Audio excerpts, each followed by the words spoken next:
மச்சான் என்ன ஒருத்தன் அஷ்டாண்டா. என்னது அஷ்டாங்களா? யாரா உன் மேல கை வச்சுது? மச்சான் ஒரு வாரமா ஒரு பொண்ணு பார்த்துட்டு இருந்தல, அவங்க வீட்டில் ஒருத்தன் என்ன போட்டு அஷ்டா மச்சான். என்னது பார்த்ததுக்கு அஷ்டானா? வாடா மச்சான் போலாம்.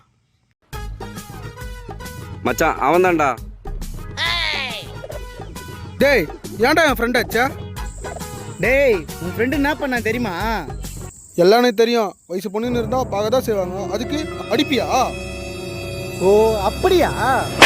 அம்மா டேய் என்னடா நான் எங்க வந்து என்னைய போட்டு அடிக்கிற? டேய் வயசு பொண்ணை பார்த்துருந்தா கூட பரவாயில்ல, வயசான ஆயாவை பார்த்துக்கிறான், அவனை அடிக்காம. ஆயாவா? இல்ல மச்சான் முடி கருப்பா இருந்ததுடா. டேய் அது டையா சிந்தரா லவுடு. என்னது டையா? டேய் உன் பொம்பளை சோக்கு ஒரு அளவு இல்லையாடா?